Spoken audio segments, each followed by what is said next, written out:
Bonjour à tous, bonjour à toutes. Je débuterai cette petite vidéo motivation par un résumé, une phrase qui vient résumer toute la séquence qui va suivre. Cette phrase, elle dit qu'avancer doucement n'empêche pas d'avancer. Je répète, avancer doucement n'empêche pas d'avancer. Vous êtes peut-être décidé à accorder à votre santé toute l'importance qu'elle mérite. Bravo, c'est un premier pas de franchi. Que vous souhaitiez introduire de l'activité physique dans votre vie, que vous souhaitiez modifier tout ou partie de votre alimentation, vous savez que changer ses habitudes est un véritable défi. A fortiori, si vous envisagez d'engager les deux batailles en même temps. Sachez que même positif, tout changement génère de l'anxiété. Et plus le défi est important à nos yeux, et plus la peur est grande. Peur de décevoir les autres, mais surtout et avant tout, peur de se décevoir soi-même. Alors oui, certaines personnes sont capables du jour au lendemain de se plier à de nouvelles habitudes drastiques. Un programme d'activité physique de malade, une discipline de vie stricte, un réaménagement de leur emploi du temps, une fatigue supplémentaire dans un quotidien déjà surchargé. Bref, un Everest. Pour d'autres, vouloir tout changer d'un coup, c'est prendre le risque d'être découragé au milieu du gué, voire de ne passer tout simplement pas à l'action, et donc de rester dans ce statu quo dont ils souhaitent si ardemment sortir.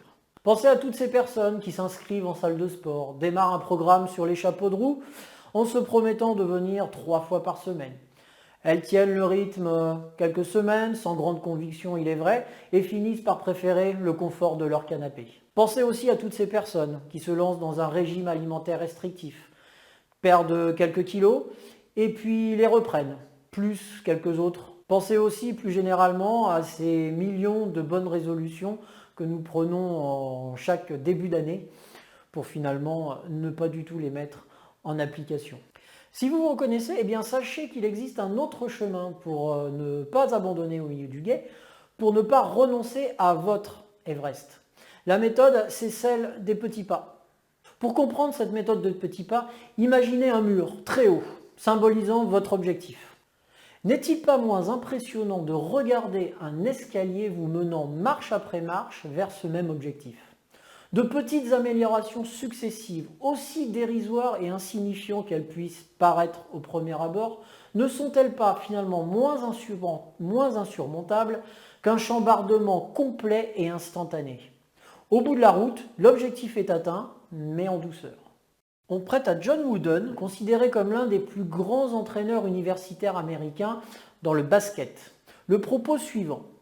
Chaque petite chose que vous améliorez quotidiennement créera au bout du compte de grandes choses. Ne visez pas le grand et rapide progrès, ni le spectaculaire. Recherchez plutôt la petite amélioration de chaque jour. C'est la seule façon de progresser et surtout de ne jamais revenir en arrière.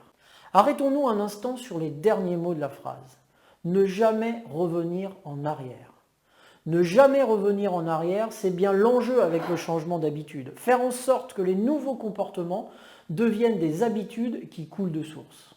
Aussi, mon rôle d'éducateur sportif n'est pas seulement de délivrer des séances sportives et des conseils diététiques.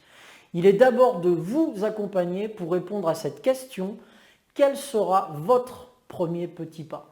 Quels seront les suivants? L'accomplissement de chacun de ces petits pas doit être source de fierté et de confiance en vous pour accomplir le pas suivant. D'une part, pour atteindre cet objectif plus grand qui vous tient tant à cœur, et surtout, ne jamais revenir en arrière. À très bientôt.